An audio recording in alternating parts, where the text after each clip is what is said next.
India TV देख रहे हैं आप। आपके साथ मैं हूं प्राची पाराशर। शाम के 5 बज चुके हैं। वक्त हो गया है मुकाबला का। विश्व के सबसे बड़े धार्मिक प्रकाशन और सनातन धर्म से जुड़ी किताबें छापने वाले गीता प्रेस को गांधी शांति पुरस्कार देने का ऐलान हुआ। प्रधानमंत्री की अध्यक्षता वाली कमेटी ने पुरस्कार देने का फैसला किया। प्रधानमंत्री ने इसके लिए गीता प्रेस को बधाई भी दी। पुरस्कार के ऐलान पर गीता प्रेस ने भी ऐलान किया कि वो पुरस्कार तो लेंगे, लेकिन उसके साथ मिलने वाले 1 करोड़ रुपए नहीं लेंगे। लेकिन कांग्रेस को गीता प्रेस को गांधी शांति पुरस्कार रास नहीं आया। कांग्रेस तत्काल इस पुरस्कार के विरोध में उतर आई। कांग्रेस नेता जयराम रमेश ने ट्वीट किया, गीता प्रेस को यह पुरस्कार देना गोडसे को सम्मानित करने जैसा है।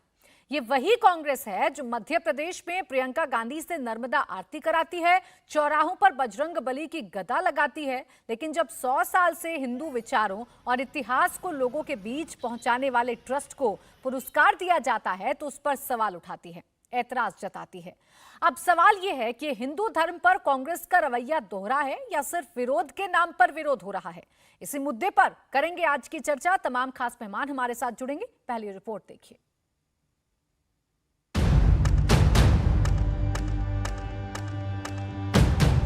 गीता प्रेस के सनातन प्रकाशन ने 100 वर्ष पूरे कर लिए। इस मौके पर उसे गांधी शांति पुरस्कार के लिए चुना गया। ये फैसला प्रधानमंत्री नरेंद्र मोदी की अध्यक्षता वाली एक कमेटी ने लिया।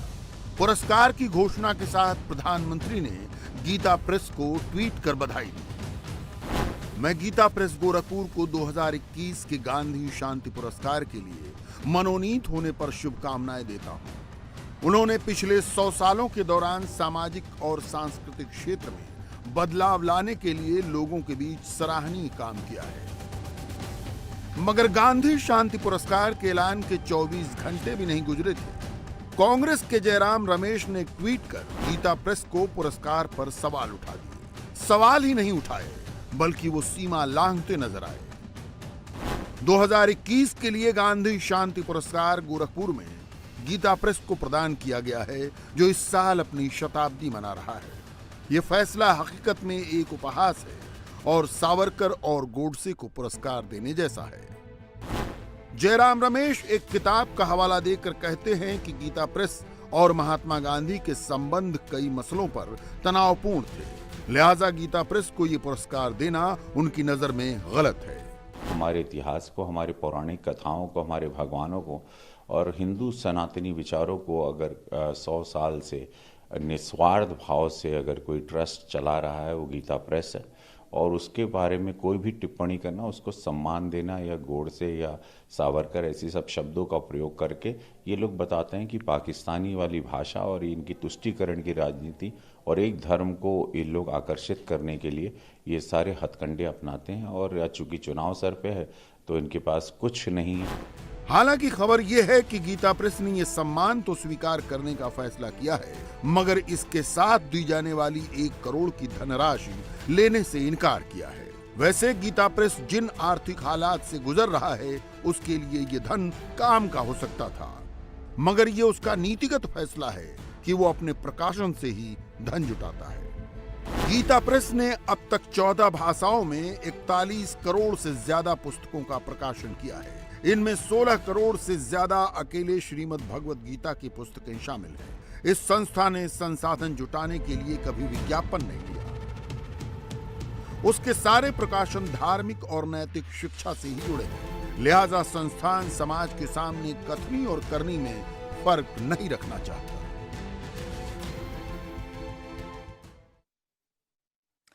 इसी पर करेंगे चर्चा। खास मेहमान हमारे साथ जुड़ गए हैं। प्रेम शुक्ला, प्रवक्ता BJP, doctor Omji Upadhyay, director ICHR, और तहसीन पूनावाला हमारे साथ है राजनीतिक विशेषज्ञ के तौर पर। बहुत बहुत स्वागत है आपका। प्रेम शुक्ला जी, मैं आपसे शुरुआत कर रही हूं। एक सम्मान का ऐलान होता है, चर्चा जहां 100 साल के इतिहास के बारे में होनी चाहिए, जहां गीता प्रेस के बारे में होनी चाहिए, कांग्रेस के एक ट्वीट के बाद ये चर्चा एक बार फिर से गोडसे और सावरकर पर आकर टिक गई है। देखिए, कांग्रेस के मन में कितना जो है हिंदू द्रोह कितना गहरे बैठा हुआ है, ये इसका विकृत उदाहरण है। किस तरह की विकृति कांग्रेस में है कि आपको सनातन धर्म का प्रचार करने वाली किसी प्रकार के प्रकाशन से आपके मन में इतनी पीड़ा क्यों होती है। डॉक्टर जाकिर नाइक इनको शांति दूत लगता है, डॉक्टर जाकिर नाइक से कांग्रेस आधिकारिक तौर पर चंदा लेती है। इनको पीएफआई के लोग जो हैं शांति दूत दिखाई देते हैं। अफजल गुरु के समर्थन में पी चिदम्बरम के बयान आते हैं।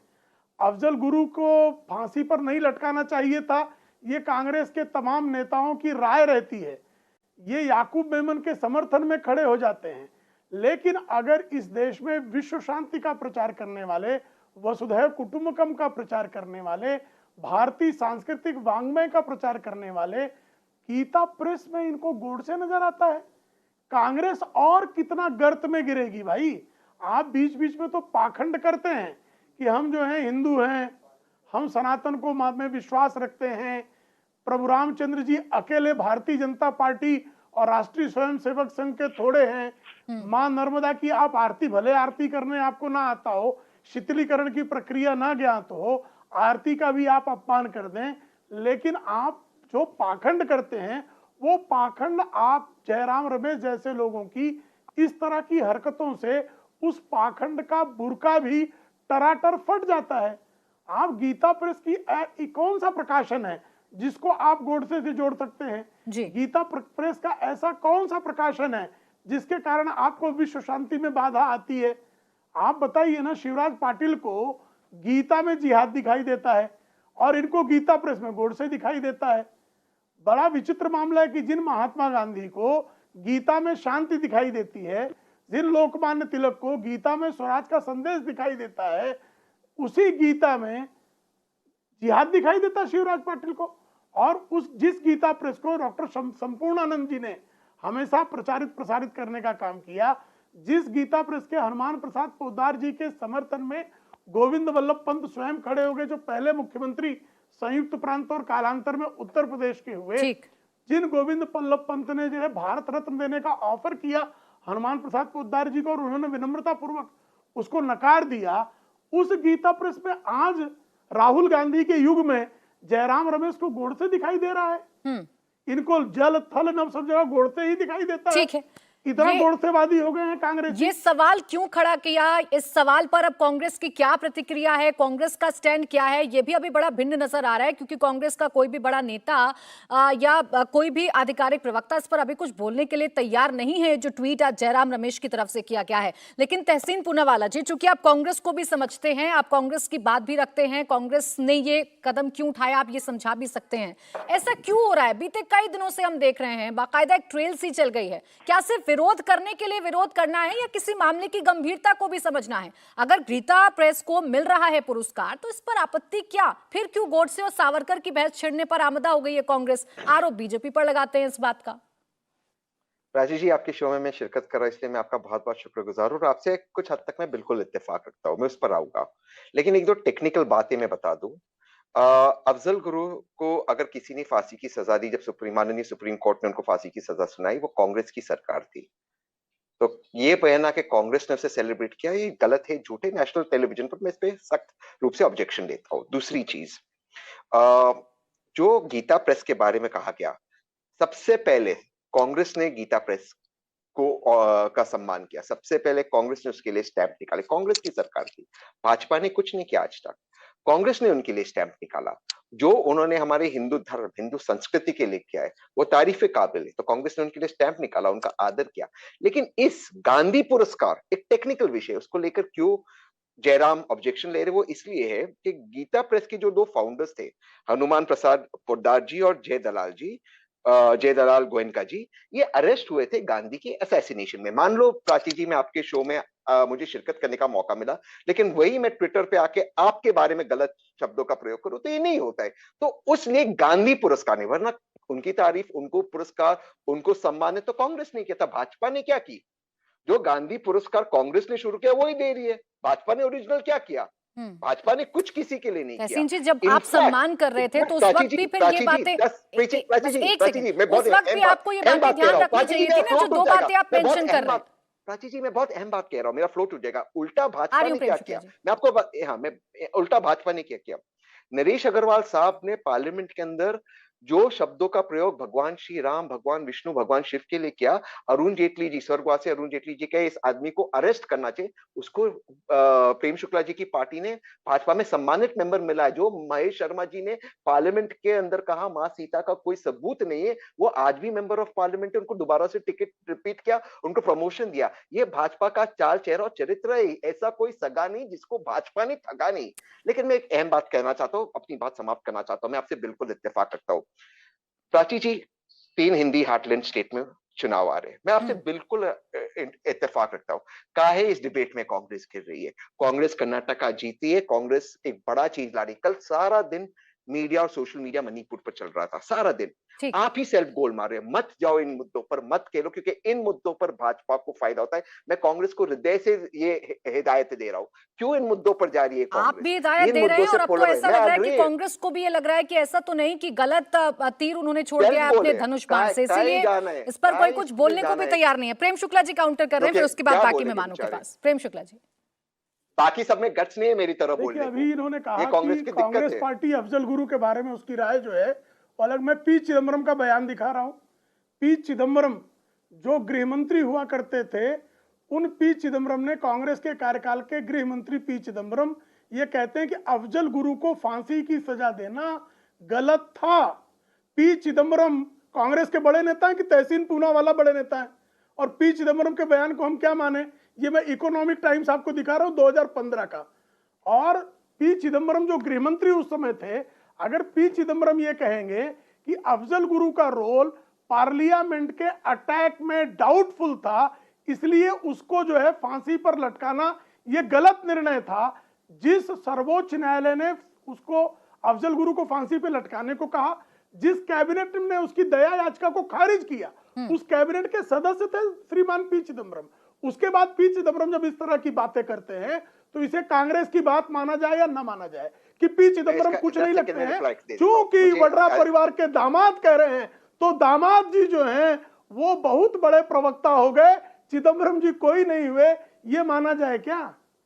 छोटा सा रिएक्शन तहसीन जी 10 सेकंड में, फिर घनश्याम तिवारी जी से उनका स्टैंड। बहुत छोटा रिमार्क दूंगा। एक तो प्रेम शुक्ला जी, आपने मेरी पत्नी और मेरे परिवार, पत्नी के परिवार को लाया, मैं आपका शुक्रगुजार हूं। मैं बहुत खुश हूं मेरी पत्नी का पति होने में। आपने कहा ना, आपने कहा ना, मैं हूं ना, मैं छुपाता नहीं हूं, वरना कुछ लोग हैं जो अपनी शादी छुपाते हैं। बिल्कुल नहीं, मैं तो बहुत खुश हूं। मैं तो रोज आए दिन अपनी पत्नी का फोटो लगाता हूं ट्विटर पे। कुछ लोग अपनी पत्नी को छुपाते, मैं पर्सनल नहीं होना चाहता हूं। इसमें जो चीज को छोड़ दे, आप पी चिदम्बरम की बात बताइए ना, बिल्कुल उस पे आ रहा हूं सर, बताइए। बिल्कुल उस पे आ रहा हूं। चिदम्बरम जी कौन लगते हैं कांग्रेस के? बिल्कुल आ रहा हूं सर, बिल्कुल प्रेम से आ रहा हूं। 10 सेकंड दे दीजिए कि मैं अपनी बात समाप्त कर दूंगा।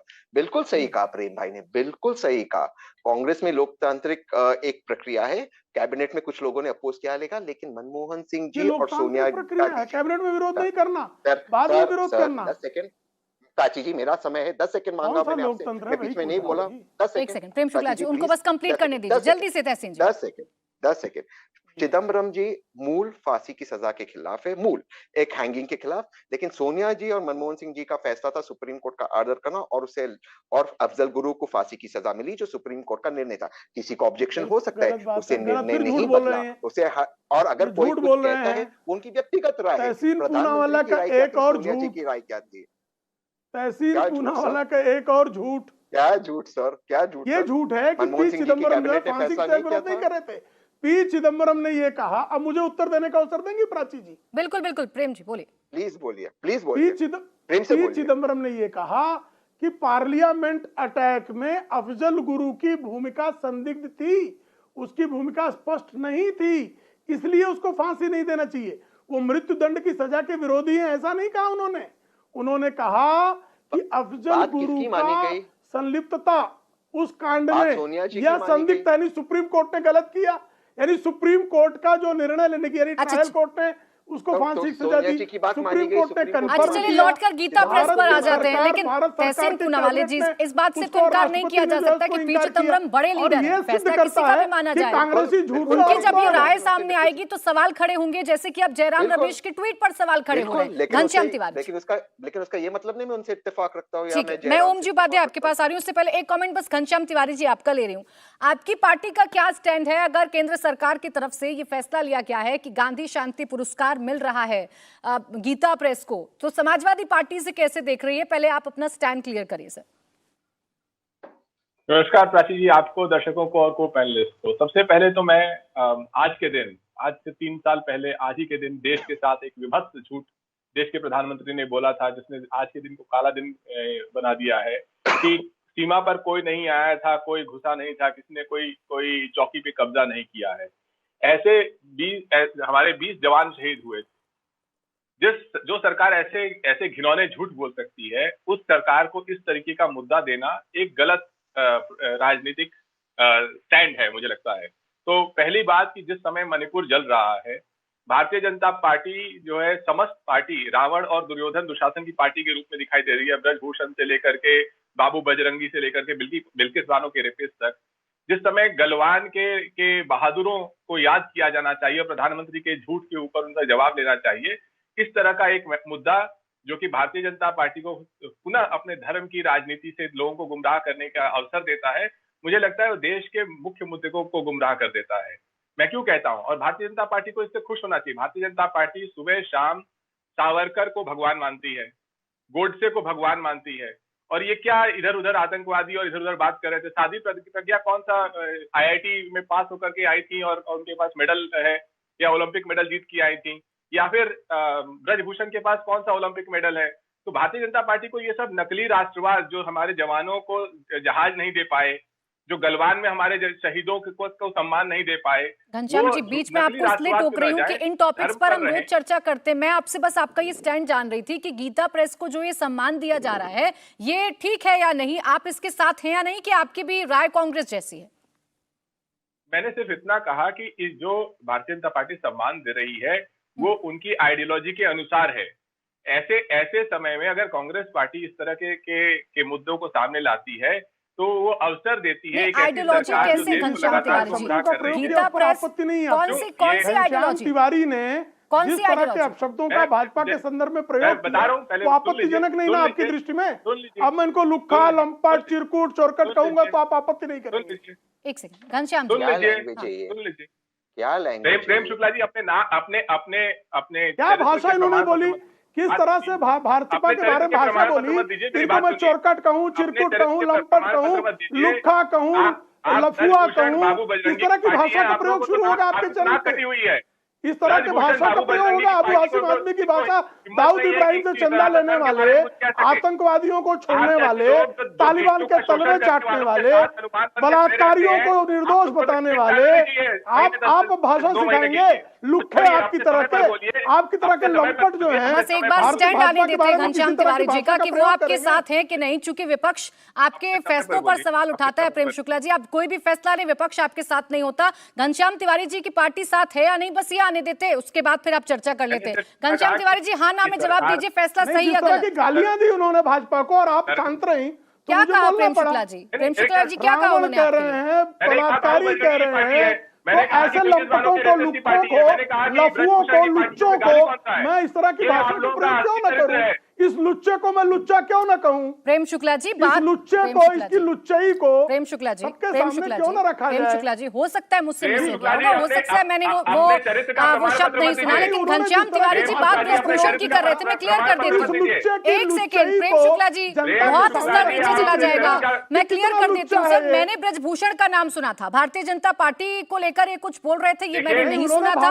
और अगर ऐसा है तो मैं घनश्याम तिवारी जी को ताकीद कर देती हूँ कि ऐसा ना करें। आप रुक जाइए, रावणों के प्रवक्ता, आप घुमा के देख लीजिए ना, रावणों के ये लुक्खा जो है भाजपा के बारे में बोलेगा। अच्छा बस एक करके आप रुक जाइए, भाजपा के बारे में डॉक्टर ओमजी उपाध्याय जी को लाइए प्लीज। एक सेकंड प्रेम शुक्ला जी और घनश्याम तिवारी जी, अब इतिहास की बात कर लेते हैं। गीता प्रेस पर लौट कर आ जाते हैं, किसने किसको क्या कहा, ये बहस बहुत लंबी हो जाएगी। एक सेकंड ओमजी उपाध्याय, रावण के प्रवक्ता को चुप तो कराइए। ओमजी उपाध्याय, पहले आप ये आपके शो पे जो रावण का प्रवक्ता है, प्लीज घनश्याम तिवारी जी, घनश्याम तिवारी जी, मैं आपसे भी रिक्वेस्ट कर रही हूँ, मैं प्रेम शुक्ला जी से कह चुकी हूँ, आप दोनों प्लीज मुद्दे पर रहें, कोई किसी के खिलाफ किसी ऐसी भाषा का प्रयोग ना करे कि किसी को ठेस पहुंचे। आप प्लीज थोड़ी आवाज इनकी कम करिए। डॉक्टर ओमजी उपाध्याय, ये जो बहस एक नई छिड़ गई है गीता प्रेस पर, क्या ये बहस छिड़नी चाहिए थी? प्राची बहुत जी, प्राची, गीता प्रेस पे, और गीता प्रेस जब मैं कहता हूं तो भाई जी हनुमान प्रसाद पोद्दार जो उसके आदि संस्थापक हैं, संस्थापक संपादक हैं, उन दोनों पे को समझे बिना इस मुद्दे पे आगे नहीं बढ़ा जा सकता। इसलिए मैं आपसे अनुमति चाहूंगा कि मुझे 2 मिनट बिना रोके कम से कम गीता प्रेस क्या है ये समझ थोड़ी होनी चाहिए, उसके बाद इस विवाद पे हम आते हैं। देखिए, भाई जी हनुमान प्रसाद पोद्दार 1905 में 13-14 साल के बालक हैं जब बंग भंग के बाद पहली बार वो स्वदेशी का व्रत लेते हैं और आजीवन उसका बहुत प्रखरता से पालन करते हैं। इसके बाद चलिए 1906 से लगातार वो 15 वर्ष की आयु में पहली बार कांग्रेस के अधिवेशन में 15 वर्ष का बच्चा शामिल हो रहा है। उसके बाद क्रांतिकारियों से जुड़ रहे हैं, क्रांतिकारी गतिविधियों में शामिल हो रहे हैं, बंदी जीवन बीत रहा है उनका। सिमला पाल में जब उनको नजरबंद किया जाता है, उसके 3-4 साल अगले बड़े ट्रांसफॉर्मेशन के हैं जो पूरी पृष्ठभूमि तय होती है जहां से गीता प्रेस की संस्थापना के।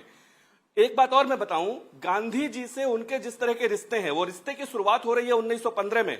1915 में जब गांधी जी भारत वापस आते हैं तो हिंदू महासभा की ओर से भाई जी उनका स्वागत कर रहे हैं, भाई जी उनका स्वागत करते हैं। उसके बाद जिस तरह से जो अगले 5-7 साल हैं और जो देश की परिस्थितियां निर्मित हो रही हैं देश में, उनको समझे बिना इतनी बड़ी बात कहना, गीता प्रेस अगर न स्थापित हुआ होता तो आज वो सारे आर्ष सनातन ग्रंथ हमारे शायद किसी अंधेरे में पड़े होते, किसी पाताल में पड़े होते, जिनके दम पर हम दुनिया में कभी विश्वगुरु रहे हैं। पता नहीं, मैं किसी राजनीतिक टिप्पणी में नहीं जाना चाहता, लेकिन कांग्रेस इसको मानेगी या नहीं मानेगी, लेकिन ये बड़ी सच्चाई है कि उन्हीं के बल पर हम दुनिया में सांस्कृतिक रूप से सबसे समृद्ध देश के रूप में, विश्वगुरु के रूप में पूजे गए हैं, उसके रूप में जाने गए हैं। उसको फिर से एक बार रिवाइव करना, एक सांस्कृतिक राष्ट्रवाद की धारा जो पूरे आजादी की लड़ाई को पूरा वैचारिक खाद पानी दे रही थी, वो वहीं से निकल रहा है, उसका पूरा विमर्श वहीं से निकल रहा है। इस बात को समझना पड़ेगा। एक बात और आपके माध्यम से मैं अपने दर्शकों को बताऊं कि पहली बार जब गीता का प्रकाशन हनुमान प्रसाद पोद्दार, बाबूराव विष्णुराव पराडकर जी के साथ मिलकर कलकत्ता में कर रहे हैं, आप सोचिए उनकी राष्ट्र के प्रति किस तरह की निष्ठा थी। जब वो उस ग्रंथ का प्रकाशन कर रहे हैं तो उसकी टैगलाइन देते हैं युद्धस्स विगतज्वरः, और इस टैगलाइन के साथ वो क्रांतिकारियों में वितरित की जानी थी गीता। उसके जब मुख्य पृष्ठ की बात आती है तो उस पे किसी धार्मिक घटना का कोई चित्र नहीं लगाया जाता, उस पे किसी भी महाभारत से कोई घटना उठाकर उसका चित्र नहीं लगाया जाता। बिल्कुल उपाध्याय जी, ये है वो इतिहास। मैं इसलिए आपको बीच में रोक रही हूँ क्योंकि एक ब्रेक का वक्त हो गया उपाध्याय जी, लेकिन ये है गीता प्रेस का इतिहास, और इस इतिहास को समझते हुए इस पर रिएक्ट करना चाहिए था। जो कांग्रेस ने रिएक्ट किया है, इसी पर चर्चा लगातार जारी है। एक छोटा सा ब्रेक ले रहे हैं, फौरन लौटेंगे, देखते रहिए मुकाबला। ब्रेक के बाद स्वागत है, आप देख रहे हैं मुकाबला। तमाम खास मेहमान हमारे साथ बने हुए हैं। गीता प्रेस को सम्मान का ऐलान होता है, कांग्रेस की आपत्ति आती है और प्रेस पर सियासी बखेड़ा शुरू हो जाता है। तहसीन पूनावाला जी, अब इसे मिक्स कर क्यों ना देखा जाए। एक मंच पर आप कहते हैं कि मुस्लिम लीग धर्मनिरपेक्ष है, दूसरी तरफ गीता प्रेस जो जन जन तक धर्म की जागृति जगाती है, हर घर में, हर हिंदू घर में जिसकी धार्मिक किताबें मिल सकती हैं, दूसरी तरफ आप उसे पुरस्कार मिलने पर आपत्ति जता देते हैं। तो ये दोहरा मापदंड क्यों? थैंक यू प्राची जी। मैं दोबारा से एक चीज कहना चाहता हूँ, गीता प्रेस जो हमारे हिंदू धर्म, सनातन धर्म की जो किताबें प्रिंट करती है, उसके लिए उनका अभिनंदन दे, उनका स्वागत। उनको सबसे पहले पुरस्कार कांग्रेस ने दिया था, नवाजा कांग्रेस ने था, भाजपा ने कुछ नहीं किया था। भाजपा ने आज तक उनके इतिहास में क्या किया गीता प्रेस गोरखपुर के लिए? कुछ नहीं किया है, कांग्रेस ने किया है। बात यह है कि गांधी पुरस्कार क्यों रही? आपने जो मुस्लिम लीग का सवाल उठाया, बिल्कुल वाजिब सवाल है। कांग्रेस वो एक पार्टी है, मात्र इस मुल्क की एक पार्टी, कि चाहे मुस्लिम लीग हो या शिवसेना हो, जो एक्सट्रीम पार्टीज है, वो जब कांग्रेस के टेंट में आती है, वो सेंटर और संविधान के अंदर समा जाती है। तो कांग्रेस जो भी एक्सट्रीमिस्ट है उनको साथ में लाते, उनको सेक्युलर करने का काम करती है। तीसरी चीज अपनी बात में समाप्त करता हूं, मैं घनश्याम भाई से बिल्कुल सहमत हूं। ये इस वक्त समय था ही नहीं इस विवाद का। विवाद और मुद्दा होना चाहिए था मणिपुर पे ये कुछ नहीं कर पा रहे। मणिपुर में इस वक्त हमारे भारतीय जो गीता प्रेस पढ़ते, जो बाइबल पढ़ते, जो कुरान पढ़ते, हमारे भारतीय जो संविधान को पढ़ते, उन्हें मारा जा रहा है। टेररिस्ट म्यांमार से आ रहे ड्रग रूट से अंदर AK-47 और AK-56 के साथ देश के गृह मंत्री कुछ नहीं कर पा रहे, असफल हो गए। आप मुझे बताइए प्राची जी, मैं इससे अपनी बात समाप्त करता हूं, कब आपने पिछले रीसेंट इतिहास में, पिछले 15 साल के इतिहास में, चाहे कश्मीर हो, पंजाब हो, जहां पे स्थिति खराब है, आपने देखा है कि पुलिस स्टेशन लूटा गया और उसके बाद एम्यूनिशन वापस पुलिस ले नहीं पाई? आप कब देखे हो रॉकेट लॉन्चर से सिटीजन को मारे जाते? देश के गृह मंत्री कर क्या रहे? तो ये बातें आप उठा रहे हैं ना, अगर देश की मुख्य विपक्षी पार्टी गलत कांग्रेस है। उठाती तो इस सवाल का जवाब प्रेम शुक्ला जी यहाँ बैठकर देते, मैं लेकिन मानता हूं, आप ही मैं लड़ाई मानता गोडसे हूं। और सावरकर पर लेकर आएंगे तो चर्चा भी फिर उसी पर होगी। बीजेपी I अगर agree कोई with you, फैसला ये ले सिर्फ रही बोले। है, अब सरकार अगर कोई फैसला ले रही है विरोध करने के लिए, विरोध करना है तो फिर बहुत मुझे आप सारा एक लाइन विरोध हो देंगे? सकता है, खामियाजा भी I उठाना agree, पड़ मुझे एक सकता लाइन है। देंगे, एक लाइन और दे देंगे, सिर्फ एक जल्दी लाइन से। और, फिर हाँ, मैं बोलिए। आगे नहीं। एक ही लाइन, सॉरी प्रेम जी। मैं तो ये मानता हूँ मध्य प्रदेश में कांग्रेस को 150 सीट मिलने वाली, क्या कर रही है कांग्रेस? आप कमलनाथ का चुनाव खराब कर रहे हो, मैं खुद खुले कह रहा हूं आपसे, क्यों कर रहे हैं ये? कौन आपको सिखा रहा है? ये कौन सी पॉलिटिकल स्ट्रेटेजी है? मेरी तो समझ में नहीं आती, मैं पॉलिटिक्स में 24 घंटे हूँ, मुझे समझ में नहीं आ रही क्या स्ट्रेटेजी है। ठीक है मैं प्रेम शुक्ला जी, आश्चर्यचकित अब हूं। देखिए राजनीतिक विश्लेषक ये मान रहे हैं, घनश्याम तिवारी जी समाजवादी पार्टी के प्रवक्ता ये मान रहे हैं कि ये कांग्रेस की वो गलती है जिसका सीधा सीधा फायदा आप लोगों को पहुंचने वाला है, आपके चुनावी तरीके को पहुंचने वाला है, आपकी पार्टी को पहुंचने वाला है। ये जयराम रमेश क्या भारतीय जनता पार्टी के लिए काम कर रहे हैं? जयराम रमेश को मीडिया का जनरल सेक्रेटरी कांग्रेस का क्या भारतीय जनता पार्टी ने अपॉइंट किया है? जयराम रमेश को श्रीमान राहुल गांधी के कानों में पहुंच तो जयराम रमेश की है ना। और अगर जयराम रमेश के इस वक्तव्य से कांग्रेस स्वयं को अलग करती है तो इस पर बयान क्यों नहीं आया? श्रीमान राहुल गांधी हर विषय पर ट्वीट कर देते हैं। श्रीमान राहुल गांधी गीता प्रेस के संदर्भ में जिस तरह का बकवास बात श्री जयराम रमेश ने किया, उस जयराम रमेश के बयान के विरुद्ध ना तो श्रीमती सोनिया गांधी कोई बयान है, न श्रीमान राहुल गांधी का बयान है, न श्रीमान मल्लिकार्जुन खड़गे का बयान है। तो इसका क्या मतलब है? इसका मतलब ये है कि जिनको पहले से ही हिंदुओं से, भाई ये बताइए ना, हिंदू आतंकवाद ये शब्द किसने लाया? कांग्रेस ने लाया था ना। भगवा आतंकवाद ये शब्द किसने लाया था? कांग्रेस ने लाया था ना। लक्षित हिंसा विधेयक कौन ले आ रहा था? कांग्रेस ले आ रही थी ना। और इन सब विधेयकों के माध्यम से लगातार इस देश के संसाधनों पर पहला अधिकार मुसलमानों का है, ये डॉक्टर मनमोहन सिंह कह रहे थे ना, कांग्रेस के प्रधानमंत्री थे ना वो। तो ये सारी चीजें जो इनकी पीछे, और मैंने अफजल गुरु की अभी आपको थोड़ी देर पहले बताया, याकूब मेमन के समर्थन में कैसे कांग्रेसी खड़े थे लोग। अजमल कसाब के लिए भी जो है कांग्रेस के कार्यकर्ताओं सदस्यों ने अजमल कसाब की क्षमा याचिका पर भी सिग्नेचर किया है। तो लगातार इस तरह की हरकतें करने वाली कांग्रेस, और उसके बाद जब वो पकड़े जाएं तो ये कहते हैं राजनीतिक विश्लेषक और भी कांग्रेसी राजनीतिक विश्लेषक कि नहीं भाई ये तो भाजपा को फायदा पहुंचाने के लिए कर रहे हैं। तो निकाल दो ना जयराम रमेश को पार्टी में से। जरा जाके श्रीमती सोनिया गांधी से अपील कुछ इस तरह के विचार के लोग करें। प्रेम शुक्ला जी, एक और बात बार बार तहसीन पूनावाला जी कर रहे हैं कि गीता प्रेस के बारे में अगर किसी ने कुछ सोचा या किसी ने कोई कदम उठाए तो वो कांग्रेस थी, कांग्रेस की सरकारें थी। आपने तो अभी सिर्फ एक पुरस्कार दिया। कदम उठाया मुझे बताइए ना, क्या कदम उठाया? नहीं, गीता प्रेस के लिए क्या कदम कांग्रेस ने उठाया? जरा बता दे मुझे। तहसीन जी बता दीजिए, जानना चाहता हूं। प्रमाण के साथ प्राची जी, प्रमाण के साथ कोई एक बात, तो स्टैम्प निकालने से क्या हो गया? बहुत लोगों के लिए गीता, तो सावरकर जी के लिए भी स्टैम्प निकाला, बता दीजिए। सावरकर जी को आज तक करिए आ रहे हैं। बात आप कर रही हैं तहसीन जी, जरा बता दीजिए इतिहासकार अगर प्रेम शुक्ला जी मुझे बोलने का अवसर दे तो मैं बिल्कुल बताऊंगा। 19 सितंबर 1992 वीर सावरकर जी पर भी स्टैम्प इंदिरा गांधी जी ने निकाला। वीर सावरकर जी को नमन कर रहे हैं आप। सर ऐसा आप, मेरा चांस था सर, वही पूछ रहा हूँ। वीर सावरकर पर स्टैम्प श्रीमती इंदिरा गांधी ने निकाला। उनका जो है फोटो संसद में श्रीमती इंदिरा गांधी के कार्यकाल में लगाया गया। ठीक है, जवाब आने दीजिए। राहुल गांधी जो कर रहे हैं उसके लिए वो क्षमा प्रार्थना करेंगे क्या?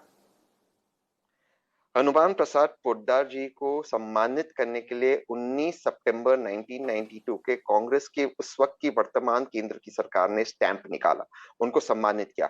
उसके बाद जब गीता प्रेस एक बुरे समय से जा रही थी, जब 90s का दौर चला था, जब प्रिंटिंग कोई बुरा समय हो रहा था, जब जितना भी सपोर्ट दिया, उस वक्त उत्तर प्रदेश में कांग्रेस की सरकार थी मायावती जी के साथ, कांग्रेस ने सपोर्ट दिया। आप क्या बात कर रहे हैं? तो अगर उस वक्त आपको पोद्दार साहब अच्छे लग रहे थे तो आज क्यों गलत लग रहे हैं? या तो उस वक्त कांग्रेस गलत थी या तो आज गलत है। कांग्रेस की सरकार केंद्र में थी, मायावती जी की सरकार उत्तर प्रदेश में थी और केंद्र के कांग्रेस की सरकार थी। मायावती जी की सरकार आने के बाद कांग्रेस ने एक छोटा सा सवाल का जवाब दे दीजिए। या तो उस वक्त कांग्रेस गलत थी तो या तो आज गलत है। जब उस वक्त आप सम्मान दे सकते थे तो आज क्या हो गया?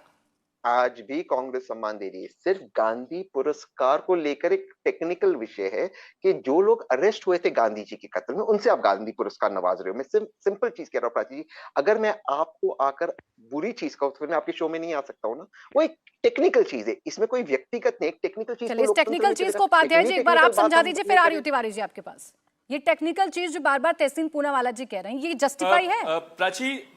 प्राची, फिर मैं कह रहा हूं कि मैं राजनीतिक टिप्पणी से बचता हूं। प्राची, मैं फिर कह रहा हूं आपके माध्यम से अपने दर्शकों से कि मैं राजनीतिक टिप्पणी से बचता हूं, लेकिन मुझे लगता है कि कांग्रेस इस बारे में अपना इतिहास बहुत खुद भूल जाती है।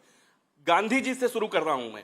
गांधी जी के साथ जिस तरह के रिश्ते हैं, चाहे वो हनुमान प्रसाद पोद्दार जी के, चाहे जमुनालाल बजाज जी के, वो बहुत स्पष्ट हैं। आप देखिए, आज से 97 साल पहले गांधी जी ने ही ये सलाह दी थी, रिकॉर्ड है इसका, कि गांधी जी ने कहा था कि जब कल्याण का प्रकाशन शुरू होना था तब उनसे मिलने हनुमान प्रसाद पोद्दार जी गए थे और उनसे यह कहा था कि इसमें 2 काम मत करना, इसमें विज्ञापन मत छापना, और उसके अपने तर्क दिए थे कि क्यों नहीं छापना चाहिए, और दूसरा कहा था कि इसमें पुस्तक समीक्षाएं मत प्रकाशित करना, उसके भी तर्क दिए थे गांधी जी ने क्यों नहीं करना चाहिए।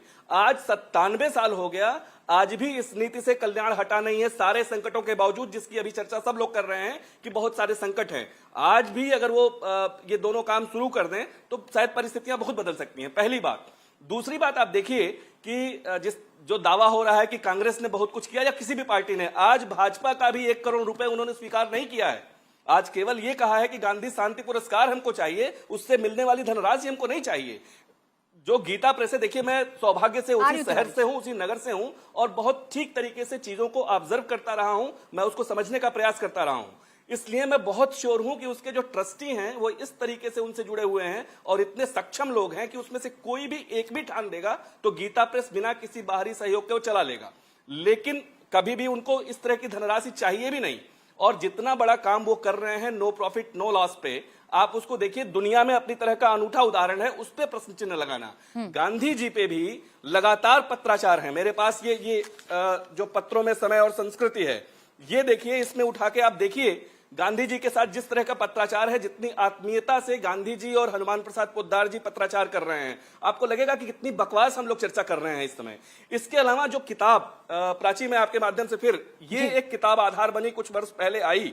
मैं एक बात आपको बताऊं, मैं व्यक्तिगत रूप से बहुत ठीक तरीके से गीता वाटिका और गीता प्रेस से जुड़ा रहता हूं। गीता वाटिका में जहां रुककर इसके लेखक श्री अक्षय मुकुल जी ने कुछ दिन बिताए, उसमें 85 वर्ष के एक बुजुर्ग, जिनका मुझ पे बहुत स्नेह है, उन्होंने कहा कि बेटा, ये किताब छपने के बाद मुझे लगा कि मैं किसी शायद सांप को दूध पिला रहा था।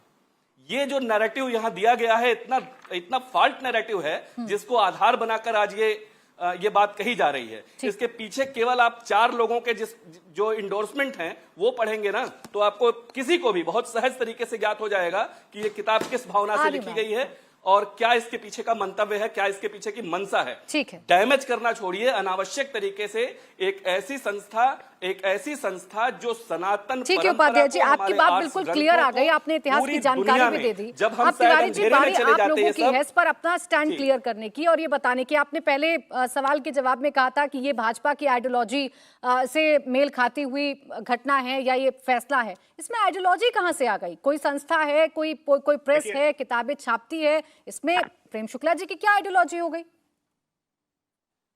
देखिए, तीन बातें हैं। पहली बात, जो तहसीन ने टेक्निकलिटी की बात की, उस पर कोई कितना भी सफाई से झूठ बोलने की कोशिश करे, सच छिपता नहीं है। चाहे अंबेडकर जी के प्रति पोद्दार जी की जो भावना थी, अनटचेबिलिटी के प्रति जो भावना थी जिसके बारे में लिखा गया है, या अन्य चीजें, लेकिन उसके बावजूद गीता प्रेस ने जो काम किया है वो देश के लिए एक बड़ा काम किया है। और मुझे लगता है कि इसको किसी को मैं परफेक्ट, मैं आपके बीच में नहीं बोल रहा था, आपके बीच में नहीं बोल रहा था, उतावला मत बोलिए, उतावला मत बोलिए। एक सेकंड, मैं केवल चाहता हूं कि आप प्रमाण के साथ एक बात बता दीजिए ना। अपने समय पर बोलिए। अच्छा, मैं आपकी बात को कन्वे कर देती हूं। तिवारी जी, बस इतना पूछ रहे हैं। तिवारी जी, एक सेकंड, बस एक छोटा सा सवाल ऐड कर देती हूँ। आपने अनटचेबिलिटी की बात की थी, वो जरा उदाहरण के साथ बता दीजिए ताकि क्लियर हो जाए। बिल्कुल, हाँ, बिल्कुल।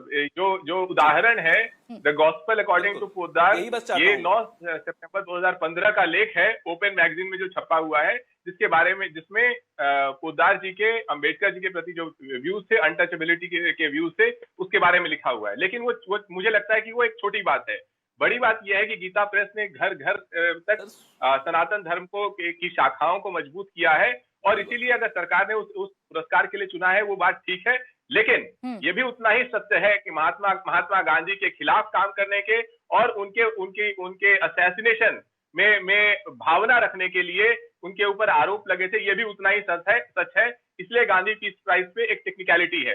अंतिम बात कहूंगा, जो यहाँ पे भारतीय जनता पार्टी कह रहे के प्रवक्ता कह रहे थे इससे इस्तीफा मांग लाओ, उससे इस्तीफा मांग लाओ, ये लोग आज तक ब्रजभूषण से इस्तीफा तो मांग नहीं पाए। वो सीना ठोक करके कहता है कि प्रधानमंत्री उसके हनुमान है, अमित शाह उसके हनुमान है, जेपी नड्डा उसके हनुमान है, और खिलाड़ियों से इस्तीफा मांगते रहे। तो ये इन लोगों के पास, भारतीय जनता पार्टी के पास नैतिकता का कोई आधार नहीं है। जो पार्टी बिल्किस बानो के रेपिस्ट के साथ खड़ी हो जाए, जो पार्टी लेकिन आप भी दो बात कर रहे हैं ना तिवारी जी, आप एक तरफ कह रहे हैं कि गीता प्रेस के योगदान को याद रखना चाहिए, एक तरफ आप उसकी टेक्निकलिटी में जा रहे हैं, तो वो थोड़ा समझ से परे हो जाता है कि एक ही स्टैंड हो सकता है ना तिवारी जी, ये तो सच है, एक ही स्टैंड हो सकता है ना, कि या तो सम्मान मिलना ठीक है या तो सम्मान मिलना ठीक नहीं है। आप खुले मन से कह दीजिए सम्मान मिलना ठीक नहीं है, जैसा जयराम रमेश जी ने कहा। देखिए, मैंने जो तहसीन ने कहा, उन्होंने गीता प्रेस के बारे में नहीं कहा, उन्होंने उसके फाउंडर्स के बारे में कहा। और कोई भी ऐसा औपचारिक आप ऐसा रिसर्च दिखा दीजिए जो कहता है कि उनके फाउंडर्स मिस्टर पोद्दार का कोई लेना देना नहीं था गांधी जी के गीता प्रेस को पुरस्कार मिल रहा है, उन कामों के लिए पुरस्कार मिल रहा है तिवारी जी, जो काम गीता प्रेस ने किए। आप ये तो जानिए, जिन कामों को आप बार बार मुझे बता रहे हैं, एक सेकंड तिवारी जी, उसी काम पर पुरस्कार मिल रहा है। ये बात भी तो जानिए, कौन कह रहा है कि उस घटना के बारे में यहाँ पर सम्मान दिया जा रहा है? जोड़ आप लोग रहे हैं। खैर, प्रेम शुक्ला जी इस बात का जवाब दे दीजिए, फिर उपाध्याय जी आ रही। जोड़ तो जुड़ाव इसलिए क्योंकि महात्मा गांधी जी का के नाम पर पुरस्कार। अब रुक जाइए तिवारी जी, हो गई आपकी बात भाई। ये तिवारी जी ने अभी ब्रजभूषण शरण सिंह पर बात की। गायत्री प्रजापति बलात्कार के कन्विक्ट, इनके पोस्टर बॉय, जिनके नाम पर सैफई महोत्सव होता रहा है, वो श्रीमान जो हैं वहां के कुख्यात बलात्कारी रहे हैं। उनके साथ जो, और आतंकवादियों को, जो प्रभु श्री राम लला के जन्मभूमि पर आतंकी हमला करने वालों को छोड़ने का दुष्कर्म अखिलेश यादव ने किया था। इलाहाबाद हाईकोर्ट ने हस्तक्षेप करके उन आतंकवादियों पे फिर मुकदमा चलवाया और उनको मृत्युदंड मिला। तो ये सबके सामने। और कृपा करके मुझे बताइए ना, हनुमान प्रसाद पोद्दार जी का गांधी हत्याकांड में उन पर क्या चार्ज था और क्या प्रूव हुआ, ये भी जरा बता दीजिए। हनुमान प्रसाद पोद्दार जी पर क्या चार्ज था और प्रूव क्या हुआ? और प्रूव नहीं हुआ तो फिर, अगर प्रूव नहीं हुआ तो उसके आधार पर तो मुलायम सिंह यादव पर डकैती केस थी, तो इस आधार पर उनको पद्म भूषण नहीं मिलना चाहिए, ये कोई कह सकता है क्या? नहीं कह सकता। डकैती के मामले उन पर थे। मुलायम सिंह यादव जी ने स्वयं एक इंटरव्यू में कहा कि जब वीपी सिंह की सरकार थी उत्तर प्रदेश में, तब उनके एनकाउंटर का प्रयास भी किया गया था और उनको जो है पगडंडी पकड़कर दिल्ली आना पड़ा था साइकिल से। इस आधार पर श्रीमान मुलायम सिंह यादव के जो उनका कर्तृत्व है, उनका जो नेतृत्व है, उनका जो राजनीति में योगदान है, उसको कोई शून्य कह सकता है क्या? संभव है क्या ये? तो इस तरह का तर्क देने के पहले श्रीमान घनश्याम तिवारी जी जरा तथ्यों का अध्ययन कर लें।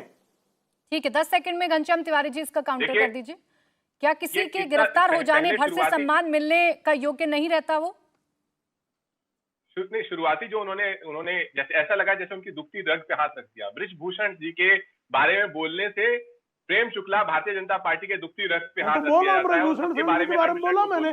गायत्री प्रजापति पे आप बोल दीजिए, हिम्मत हो तो मत बोलिए, जरा कहिए। गायत्री प्रजापति तो कन्विक्ट है ना, गायत्री प्रजापति तो कन्विक्ट है, तो अखिलेश यादव कितने बेशर्म है कि वो उसको जो पोस्टर बॉय बना देते हैं। मुझे लगता है कि मैं उतावला नहीं हो रहा हूँ। गायत्री प्रजापति में बोलेंगे तो आप जो है आप पार्टी से फेंक दिए जाएंगे। हिम्मत हो तो बोलिए कि गायत्री प्रजापति जैसे बलात्कारी को पोस्टर बॉय बनाना अखिलेश यादव का कुकर्म था। ब्रजभूषण पुरस्कार बनाने की तैयारी कीजिए। महात्मा गांधी गायत्री प्रजापति जैसे बलात्कार के कन्विक्ट को पोस्टर बॉय बनाना। एक सेकंड प्रेम शुक्ला जी, एक सेकंड। घनश्याम तिवारी जी, आपने पहली लाइन तो पकड़ ली, लेकिन आप बात की मेरे सवाल को नहीं पकड़ पाए जो मैं आपसे पूछ रही थी। ब्रजभूषण पर चर्चा कई बार हुई है, आगे भी चर्चा होगी, मैं आपको बुला लूंगी, लेकिन आज चर्चा गीता प्रेस पे लौट कर आ जाते हैं। सवाल ये है कि क्या किसी के गिरफ्तार होने भर से उसे सम्मान मिलने का जो हक है वो खत्म हो जाता है? सम्मान नहीं मिलना चाहिए, उसका विरोध होना चाहिए देश में, और आगे भी होगा ऐसा? देखिए, मैंने दो बातें बोली। पहली बात कि गीता प्रेस का योगदान है जिसने सनातन धर्म की शाखाओं को हर घर तक पहुंचाया है, वो एक बड़ा योगदान है। उसके लिए जो सरकार पुरस्कार देने का निर्णय लेती है वो सरकार का निर्णय है, अच्छा निर्णय है।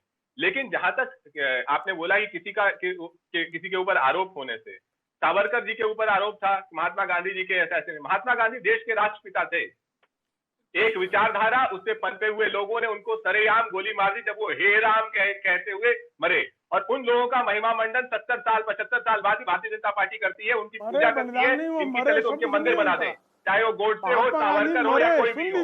तो अगर घनश्याम तिवारी जी, आप जिन शब्दों का इस्तेमाल कर रहे हैं, राष्ट्रपिता के बारे में आप कर रहे हैं और आपको इतनी ज्यादा सम्मान भी दे रहे हैं, तो थोड़ा शब्दों का चयन आप भी ठीक कर लीजिए। खैर, तहसीन पूनावाला जी, वो सवाल बहुत अहम है जो प्रेम शुक्ला जी की बात से निकल कर आया, जो मैंने घनश्याम तिवारी जी से भी पूछा, जवाब नहीं मिला, लेकिन आपसे मैं पूछ लेती हूँ फिर से।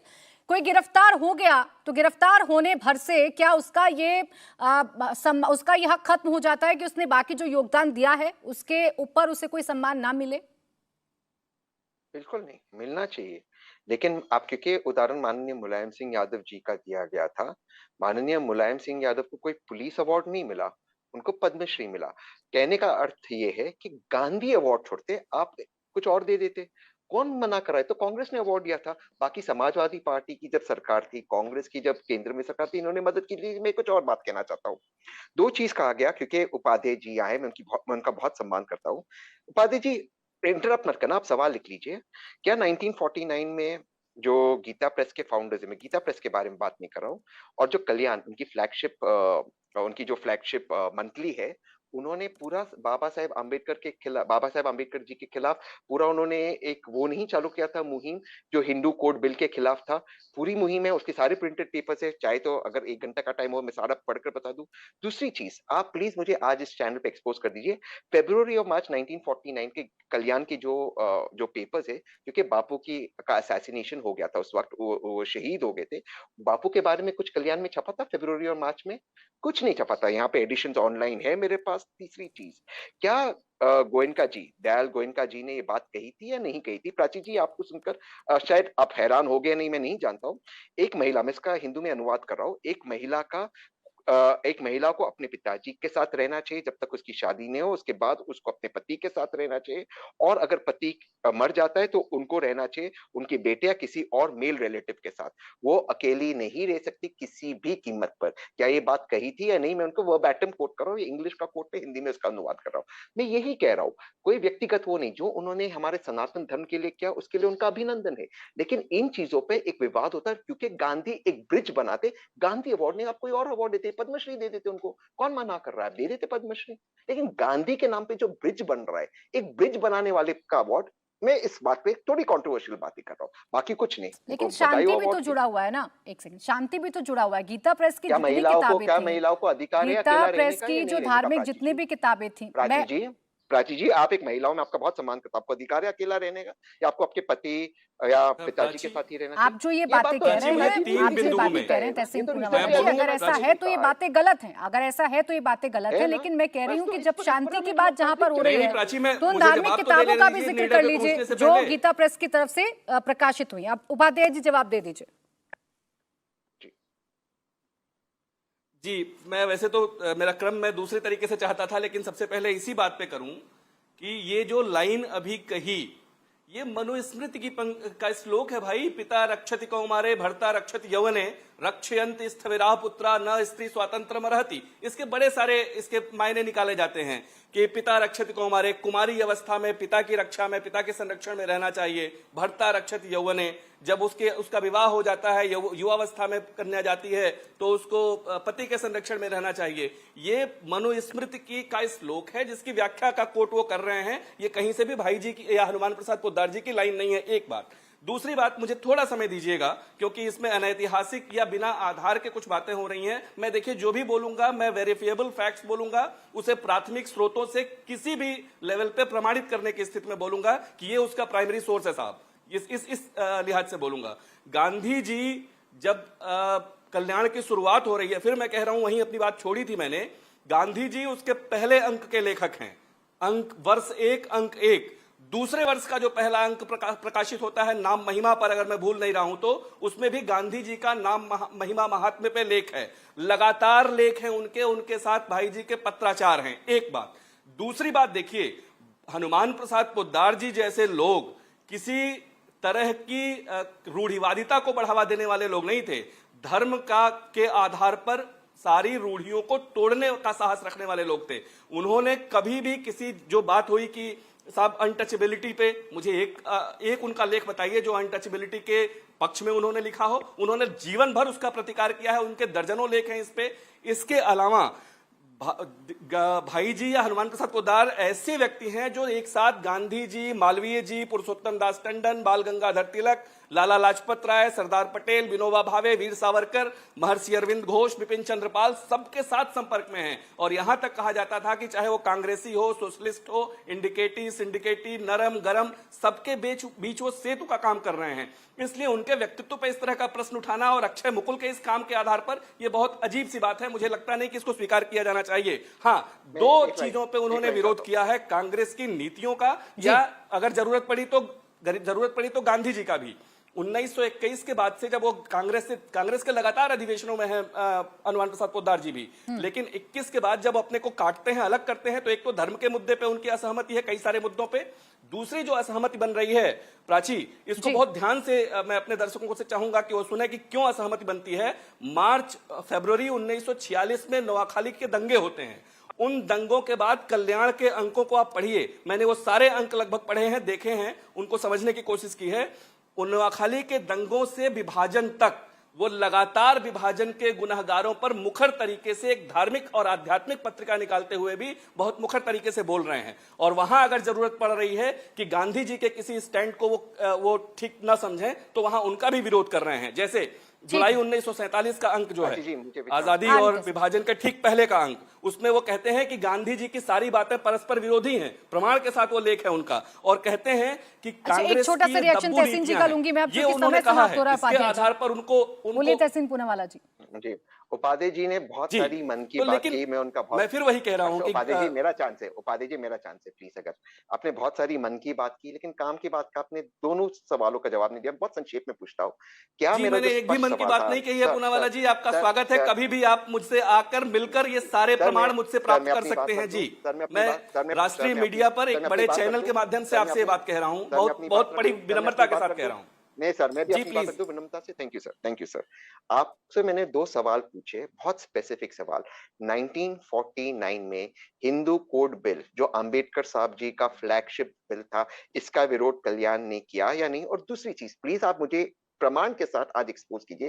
फरवरी और मार्च के कल्याण के एडिशन में मेरे बापू जो शहीद हुए, जिनको गोडसे और आप्टे ने उनका कत्ल किया, देश के पहले आतंकवादियों ने, उनके बारे में क्या लिखा है कल्याण में, आप बता दीजिए। बस मैं अपनी बात यहाँ पर समाप्त करता हूँ। बाकी सारी जो आपने बात की, मैं तो उसका स्वागत करता हूँ। मैंने किसी मुकुल की किसी की किताब नहीं पढ़ी, मैं तो आपकी बातों पर बात कर रहा हूँ। मैंने जो सवाल पूछा आपने उसका उत्तर ही नहीं दिया सर। उपाध्याय जी जल्दी से 20 सेकंड में। नहीं, आपके सारे सवालों को मैंने एड्रेस किया साहब। आप कह रहे हैं कि 1949, खैर उस पे मेरी अभी तुरंत मैं उसको वो भी आपको बता दूंगा, मुझे थोड़ा समय दीजिए। 1949 के उन अंकों को ठीक तरीके से देख के, क्योंकि फिर मैं कहता हूं बिना मैं पढ़े बहुत ठीक तरीके से अगर कोई बात कहूं यहां पे और वो गलत निकल जाए, तो ऐसा मैं नहीं चाहता। मैं उनको आपको एड्रेस करूंगा, आपके सभी सवालों का। मैं फिर कह रहा हूं 1954 में अगर वो गांधी जी की हत्या के दोषी होते, आप ही ने माना ना ये कि 1954 में उनको भारत रत्न का प्रस्ताव जाता है, जिसको वो ठुकरा देते हैं, जिसको स्वीकार नहीं करते। उनको यही मूल प्रश्न था तहसीन पूनावाला जी कि अगर उस वक्त कांग्रेस का स्टैंड उनके लिए बिल्कुल क्लियर था, तो आज ये कैसे गलत हो सकता है। बहरहाल आप सभी का बहुत बहुत शुक्रिया हमारे साथ इस चर्चा में जुड़ने के लिए, तमाम सवालों के जवाब देने के लिए। इंडिया टीवी हर वक्त हर जगह डाउनलोड करने के लिए सर्च करें India TV news Google play store या ऐप स्टोर पर।